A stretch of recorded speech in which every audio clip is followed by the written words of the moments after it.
Ndi mwazi wa Yesu, ndi mwazi wa Yesu, ndi mwazi wa Yesu, tapulumutsidwa. Ndi mabala a Yesu, ndi mabala a Yesu, ndi mabala a Yesu, tapulumutsidwa. Ndiulandileni okondedwa omvera konse kumene muli. Heneleke Ichale, mtumiki wanu, believer.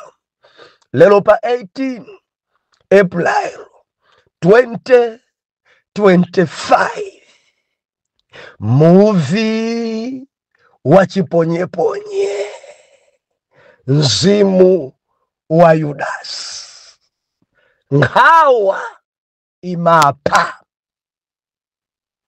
Tuwerenga buku la Mateyu chapter number 27 verse number 1 kutsika nalo, komanso buku la Machitidwe a Atumwi chapter number 1 verse number 16. Mateyu 27 verse number 1. Mau apamwamba, Yudasi adzipachika eka. Nkhawa imapha. Believer, nkhawa imapweteka. Verse number 1. Ndipo pakudza mmamawa, ansembe aakulu ndi aakulu anthu onse anakhala upo wakumpangira Yesu kuti amuphe. Ndipo anamanga iye, namuka naye, nampereka iye kwa Pilato kazembeyo. Pamenepo Yudasi, yemwe adampereka iye, poona kuti iye anatsutsidwa kuti afe, analapa nabweza ndalama zija za siliva 30 kwa ansembe aakulu ndi aakulu. Nanena, ndinachita koyipa ine pakupereka mwazi wosalakwa. Koma iwo anati, tili nacho chiyani ife? Udzionere wekha. Ndipo iye anataya pansi ndalamazo kukachisi, nachokapo, nadzipachika eka pa khosi. Ndipo ansembe aakulu adatenga ndalamazo, nati, sikuloledwa kuziyika m'chosonkhera ndalama za Mulungu, n'chifukwa ndizo mtengo wa mwazi. Koma anapangana nazigula munda wa umbambiya ukhale manda a alendo. Chokhudza ichi. Machitidwe a Atumwi chapter number 1 and tiwerenga verse number 16. Amuna inu abale, kuyenera kuti lemba likwaniritsidwe. Lakunena mwankamwa mwa Davide za Yudasi, wakukhala mtsogoleri wa iwo adamgwira Yesu, chifukwa anali wowerengedwa mwa ife. Ndipo analandira gawo lache la utumiki uyu tsono anadzitengera kadziko ndi mphatso ya chosalungama. Ndipo adagwa chamutu, naphulika pakati, ndi matumbo ache onse adakhuthuka mayo. Ndipo chidadziwika ndi onse akukhala mu Yerusalemu, kotero kuti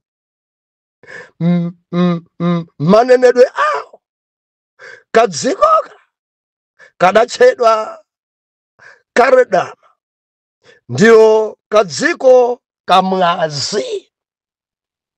Atate, mu dzina la Yesu tuyamikani chifukwa cha chikondi chanu chachikulu ku dziko lino. Titalowerera, titachoka pamaso panu, Mulungu mwa chikondi chanu mudamtuma Yesu ku dziko kuti akayiphule akayiwombole dzikoli. Adazunzika, adamenyedwa. Zikomo Ambuye, zikomo.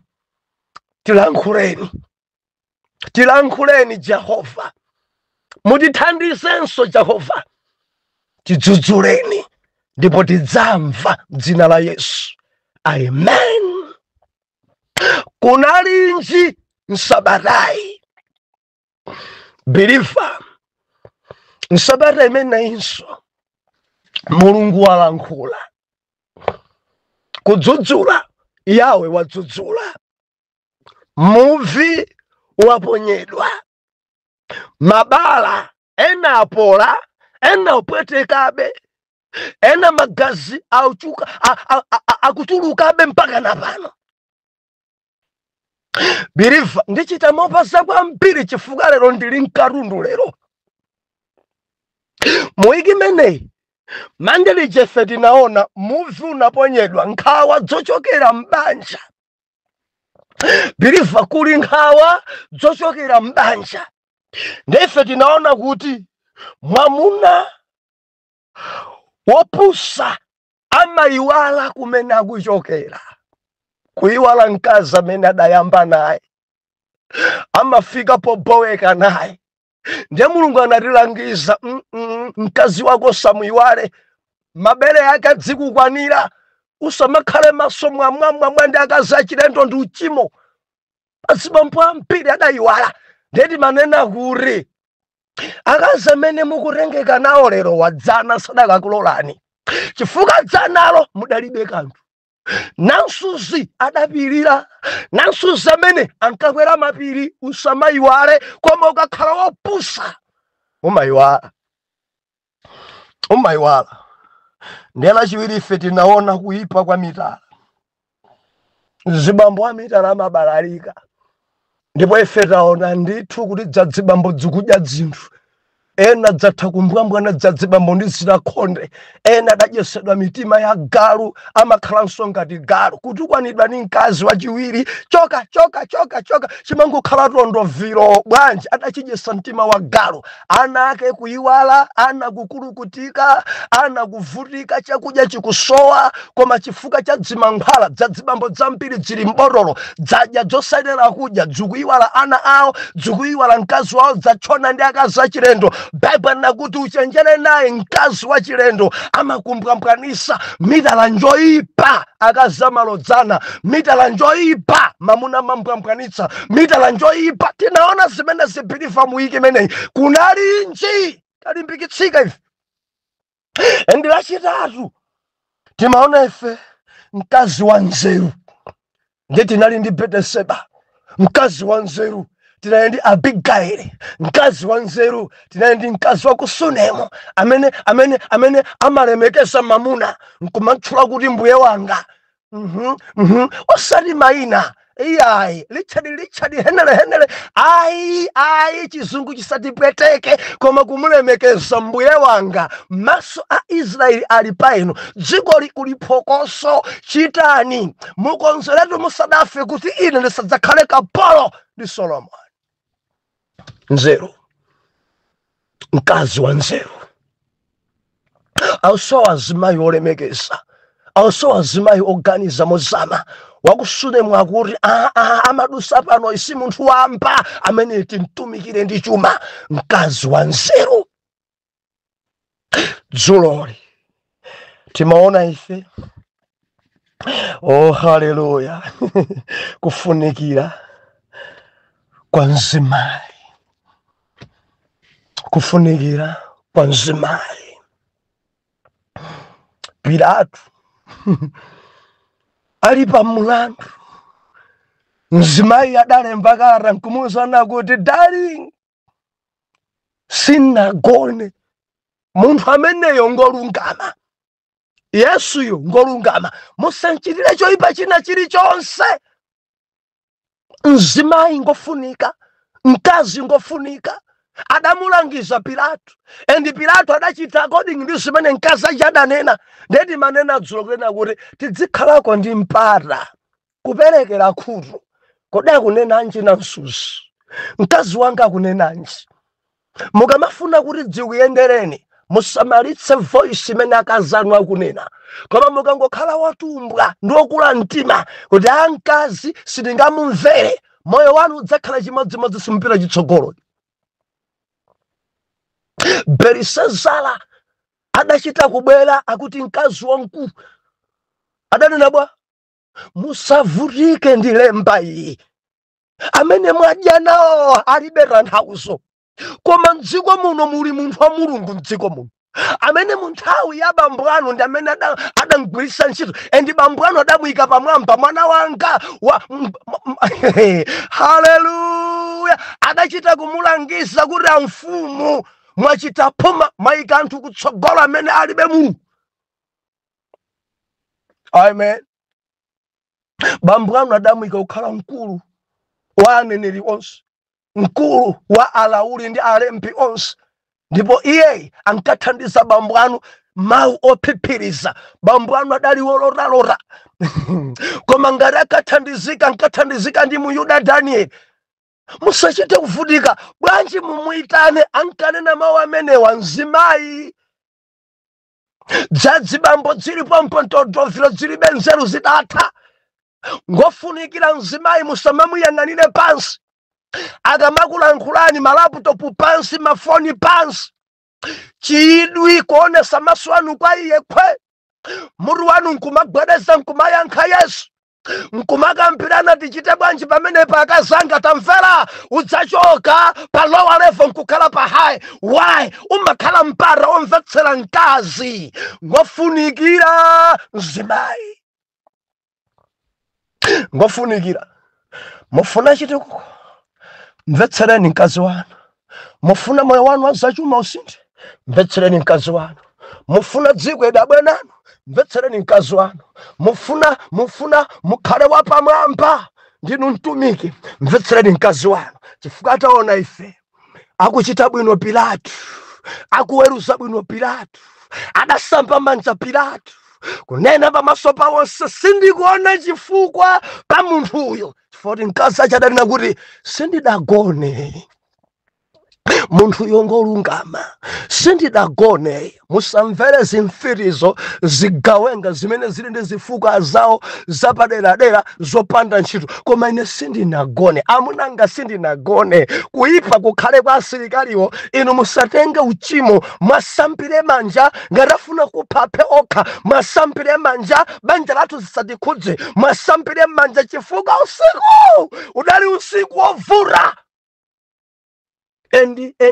Endi mfumu Pilato adachita monga mwa mawu a mkazi ake. Endi zotsatira zake chipambano chidalipa iye. Mudzisamalira, mudzimvetsera, mudzikhala mchidwi zimene akazanu akunena. Lero tifuna tiombe wiki imeneyi ponena kuti mzimu wa Yudasi omvera nkhawa imapha. Nkhawa imapha. Nkhawa imapha. Believer, Yudasi ndi mmodzi mwa ophunzira a Ambuye Yesu. Yudasi adali msungichuma. Yudasi ankayenda ndi Yesu limodzi. Yudasi koma mzimu wa Yudasi. Mzimu wa Yudasi. Mzimu wa Yudasi. Chakugwera nchani Yudasi? Chachitika pa iwe nchani Yudasi? Omvera, pamene dziko lonse lapansi lagwedezeka kukumbukira kuti tidapulumutsidwa bwanji. Dziko lagwedezeka kwa mwana wa mzungu agwedezeka. Kuli misonkhano ku dziko lokumbukira kuti tidachita kuomboledwa. Believer, nimafuna ndikuze kuti mupezeke lero ndi Yesu. Kuregu adakuferani. adazunzika Yesu chifukwa cha inu, adamenyedwa Yesu chifukwa cha inu, adakhomedwa Yesu chifukwa cha inu. Pali nyimbo timayimba ija, anasenza mtanda chifukwa cha ine ndiyamike, anamenyedwa chifukwa cha ine ndiyamike, anakwapulidwa chifukwa cha ine ndiyamike. Ambuye Yesu ali kubwera. Mumazidziwa ananyozedwa chifukwa cha inu muyamike, anazunzika chifukwa cha inu muyamike. Bilifa tamvera kudziko kuno Yesu atangotsika, sadavomerezedwe day one. Herodi zidamvuta day one, sadavomerezedwe ndi ansembe chifukwa mene Yesu ankatumikira ansembe ankadabwa. Akamayang'ana akodingi ndi dzimalamulo zawo, Yesu akamatumikira, Yesu akamaphunzitsa zidavuta. Bilifa ngati chilipo chifukwa chimene chidapangisa ansembe ndi afarisi kuti angwire Yesu, akuti ankatetezera chipembedzo, kuti Yesu aunyoza Mulungu chifukwa chakuti akunena kuti iyeyi ndi mwana wa Mulungu. Chimenechi chidavuta kwambiri Ayuda, chimenechi chidazunza kwambiri Afarisi, chimenechi chidavuta kwambiri Alembi. Zidazunguza akunena kuti ndi mwana wa Mulungu, akunena kuti ndi Mulungu, akunena kuti ndi mfumu ya Ayuda, akunena kuti amene bwanji adazunguzika adadabwa. Bilifa tamvera chifukwa cha chimenechi adamba kumulonda Yesu, adamba kumsaka Yesu, adamba kumpezera chifukwa Yesu. Ndipo okha kuti ampeze zidavuta dziko kuno. Bilifa adanyengerera oyenda nawo mzimu wa Yudasi, mzimu Bilifa ngowawa, mzimu Bilifa ngozunzawo, mzimu Bilifa ngoyipawo, mzimu wa Yudasi.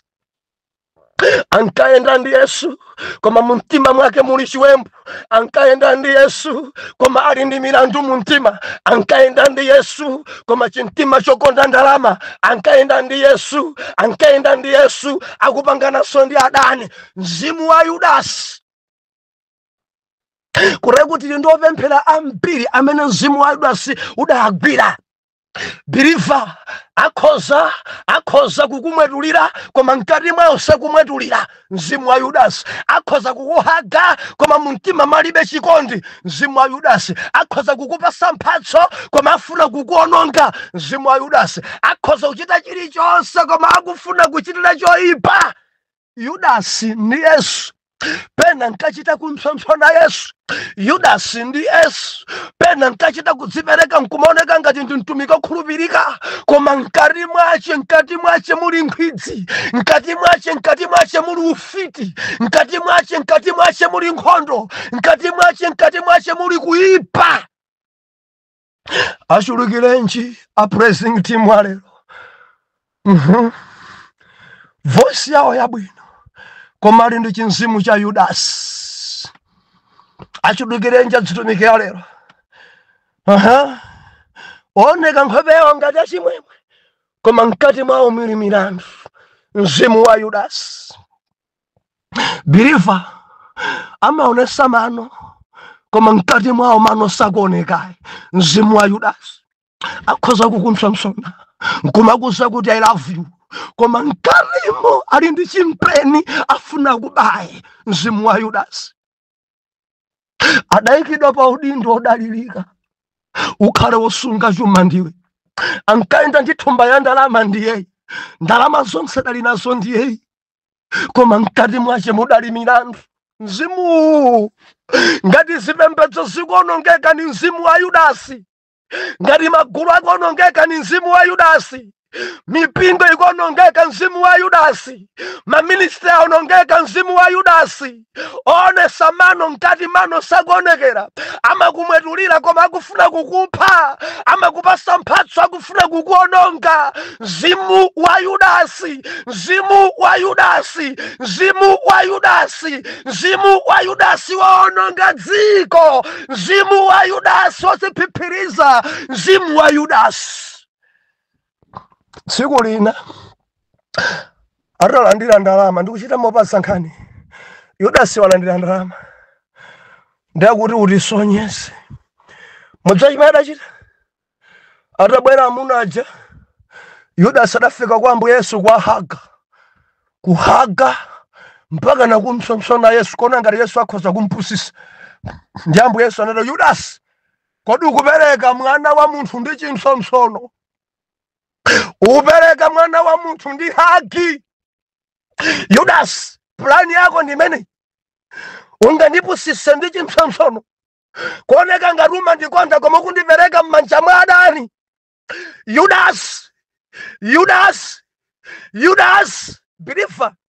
Bilifa nimafuna mumvetse nkhani sadachite kumulosa kuti ndi uyo mgwireni ayi koma adamuyandikira Ambuye Yesu ndi ukamuhaga Ambuye Yesu ndi ukamsomsona Ambuye Yesu adapangana ndi adaniwo amene ndikamuhage ndi kumsomsona ndiyeyo Haleluya amakumsomsona ngati amakukonda afuna kukupereka amakuhaga ngati ndi bwenzi lako afuna kukupha amakumwetulira ngati amakukonda ali ndi chimpeni kumphasa amaoneka ngati wahape pa iwe koma kutsedwa kupangana za upandu wako amaoneka ngati amakukonda kwambiri koma kutsedwa afuna kuphera utumiki amakukonda inde amaoneka choncho pamaso Bilifa tamvera usamakopeke ndi mano panja usamakopeke ndi mavoice a anthu kudziko kuno kwavuta kwambiri mzimu wa Yudasi akhoza kukupasa zinthu afuna kugone mzimu wa Yudasi akhoza kukuhaga koma afuna kuipisira mbiri mzimu wa Yudasi masanga Bilifa tamvera adalandira kashiyo adapasidwa ndalamazo adabwera anthu ndikumgwira Yesu amene atangwira Yesu Bilifa Yesu adazunzidwa Yesu adamenyedwa Yesu adakwapulidwa dzonsezi adatsogolera ndi Yudasi bwenzi wohaga Yesu wapa udindo terechala adatsogolera chiwembu ndimati ndine ndi ma ministers amene amaononga utumiki ndi amene mukuyandikana nawo amene amapha utumiki ndi amene mumakhala nawo close kwambiri amene amaononga mbiri yanu ndi amene mumakhala nawo close kwambiri amene dziwanda dzimagwira inene pamenepo inu amene muli connected amene chisomo chidakupezani cholumikizana kwambiri ndi bishop wina wake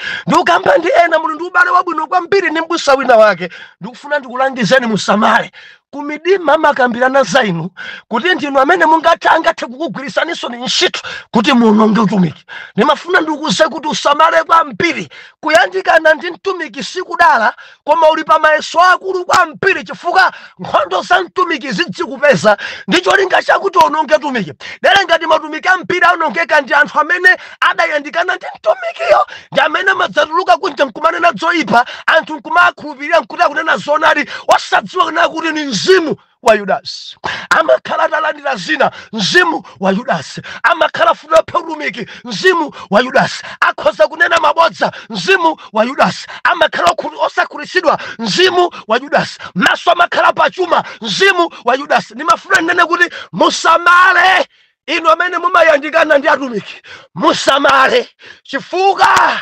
asilikali ziwanda zakudziko zimabwera mwa inu kuti muononge nawo zikakupeza zitsutse zikakupeza zikane adamunyengerera Yudasi tikupasa ndalama tikupasa kashi ulemera pena mabwera kuti nawenso uyambe utumiki wako udzakhala pambuyo pa amene uja mpaka naliti uyambe ministry yako ife tikupanga support ndalama tili nazo tidzikuyikira kwa account kwako mwezi lonse ndalama zakuti yamba utumiki wako zimene zili Bilifa ndi mzimu wa Yudasi amanyengerera ndi dziwanda akhoza kukuyikira kwa account ndalama kwa miyezi itatu kutsogola kusakuyikiranso mpaka na utumiki wako mbwambwani mpaka na usakale kuti kwadza kusekeso ndi amenewa Bible ikunena kuti atagamula atapanga upo chapter number 27 buku la Mateyu ansembe komanso alembi atapanga upo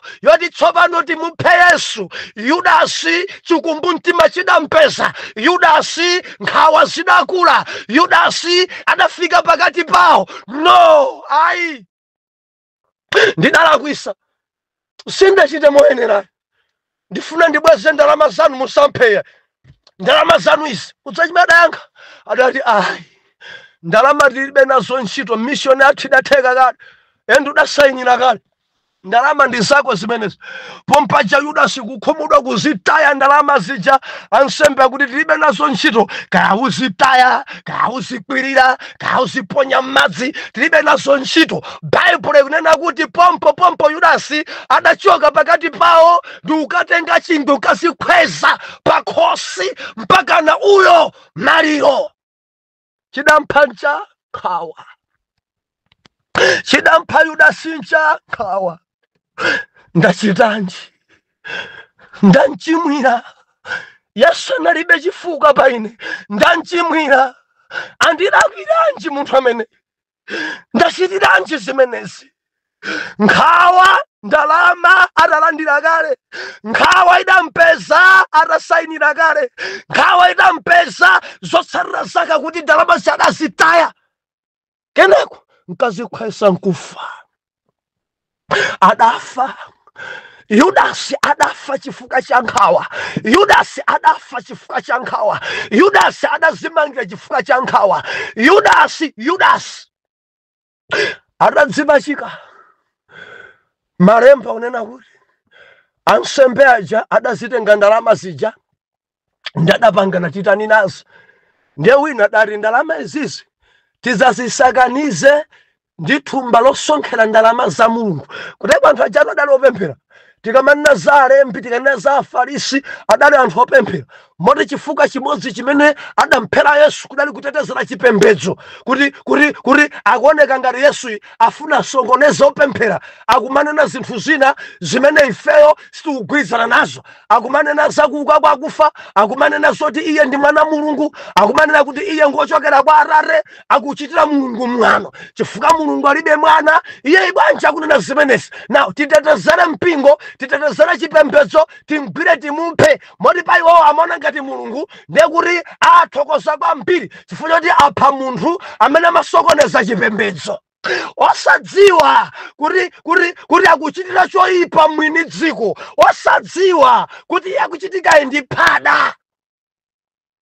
Ndadapangana kuti ndalama izi tizazisakanize ndi zimene treasure akusunga. Ndalama izi saziphatikize zimene zili kuthumba la mpingo. Ayi ati banja zimene zibwanji tizigulire tikagule malo. Ndadagula malo ombambia aja. Anzimayi ombambia ndikwasandusa malo okhala manda alendo. Mundimva mwana Mulungu adazitenga ndalama za Yudasi ndikukagulira malo, ndikunena kuti malo ano akhale manda alendo. Amene sali a Yuda akafa tidzakwirira mmene. Haleluya. Yudasi adamgulitsa Yesu kulandira ndalama zosazidya mpaka na nkhawa idampeza adadzimangirira mpaka na adafa. Ndiku buku la Machitidwe Petro akulankhula pakati pawo. Tamunenu abale, mukudziwa kuti tidali ndi nzathu tinkatumikira naye dzina lake Yudasi, koma chifukwa cha mtima wace mutumiki wace okonda ndalama ndi wachimasomaso wosakhutitsidwa adalandira mphotho pa zimene iye adachita. Ndipo pamalopa pasala gapu. Tikuyenera kuti tiyikepo munthu wina pamenepo. Pasala gapu pamalo pakepa nzathu wina atichokera. Ndipo pofotokoza kunena kuti anachita kudzikweza, adadzikweza, adagwa chamutu, anachita kuphulika, adaphulika matumbo ace kuti adakhuthuka, kukhuthuka pansi matumbo. Wafa bwanji chonchi? Wafa bwanji chonchi? Ndimafuna ndilize khwerere. nonse amzimu wa Yudasi wofuna kupha munthu osalakwa nkhawa zakupezani mudzadzipeza nokha. Ndikunena ndi ena, wina wache mudampachika, wina wache ali m'mavuto chifukwa cha inu, bodza mudangoyipeka, wina wache akudusa mwakhwekhwerezeka, wina wache mwanthesera banja, wina wache mwanthesera ntchito, mudangopangana upo kuti wina wache mumubisire mbiri. Ndimafuna ndinene tamvera, udzafa momvesa chisoni, udzaphulika, endi matumbo ako adzakhuthuka chifukwa nkhawa zakupeza kuti wachita cholakwa. Ekha Yudasi adati, ndachimwa kupereka mwazi osachimwa, ndalakwa polandira ndalama, ndalakwa ine pochita choyipachi, ndalama zanu izi, chuma chanu ichi, amuna janati tilibe nazo ntchito ndi zako. Yudasi nkhawa idampeza, uyo athamangayo chingwe mpaka na kuzikhweza, mpaka na chingwe kuduka, kudzagwa ndi mutu, ndikudzaphulika, dzimatumbo zonse panja phi. Musamale dziko langa ladzadza ndopemphera koma mzimu wa Yudasi. Kutaku kumayi wachigwirizano adzadza kwambiri amzimu wa Yudasi. Pama intercessor kwadzazanso ochuluka amzimu wa Yudasi. Padzitumikiswa alipo ambiri amzimu wa Yudasi. Kundale alipo ochuluka amzimu wa Yudasi. Nimafuna ndinene, mudzadzipweza ngati simulapiratu pano. Mavuto akangompeza wina uchi, akangogamulidwa kuti choyipa chinchitikire, inuyo tsogolo mulibe. Olo mukhale pa udindo ndinuyo, koma udindo umene usimunjoya nawo. Patalike pafupike mudzadzipweza chifukwa nkhawa zakuphani. Ndikunena ndi ena muli pa udindo, mukhala pamenepo muli ndi chuma ndithu, koma muli pompo chifukwa chakuti wina wache mudampereka. Nkhawa ikukula mkati mwanu, ngati simulapa muphulika. Mzimu umazunza. Amakumwitulira akufuna kukuononga, amakuhaga akufuna kukupha, amakupasa zinthu akufuna kukuononga, amakuchitira zokoma iwe nkumakomedesoda ndi zokomazo, koma afuna kukupha. Mzimu wa Yudasi.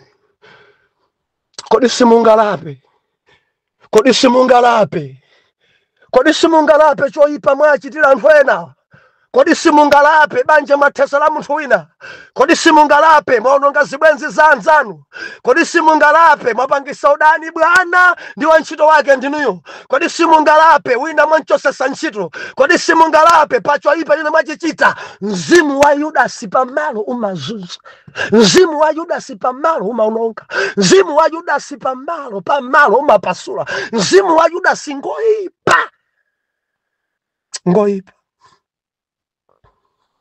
Koma zotsatira zake amaziphayeka. Believer, ndikunena ndi wina amene wachidwa choyipa onga Yesu. Wamsonedwa kuoneka ngati akukukonda koma akukupereka m'manja mwa oyipayo.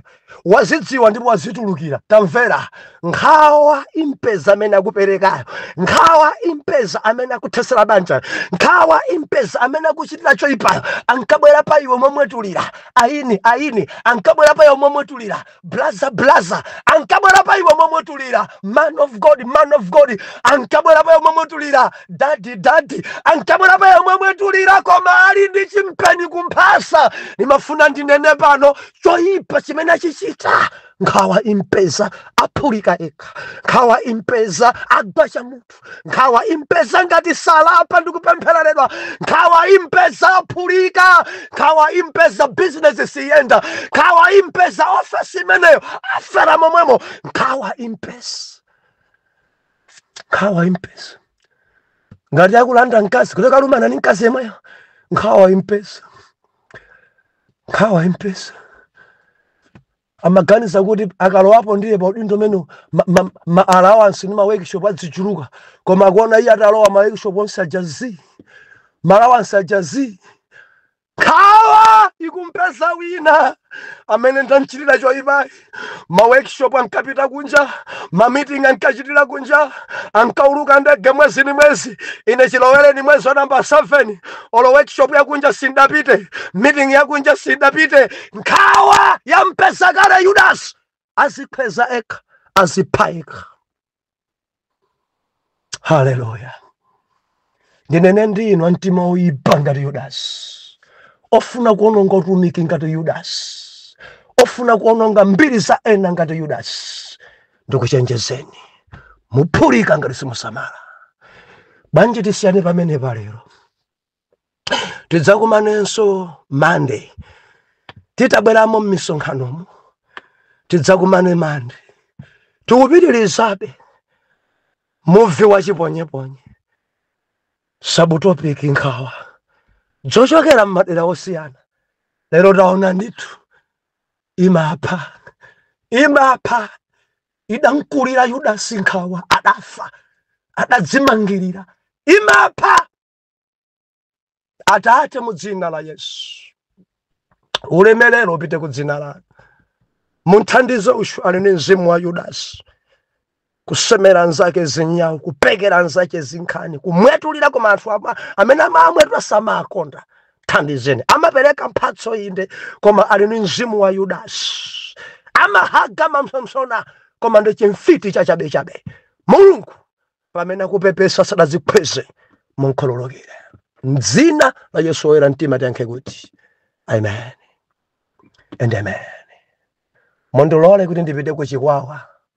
Nanenso ndikakumbukire masausowa kuti adakhomedwa, adamenyedwa chifukwa cha ine. Bless you.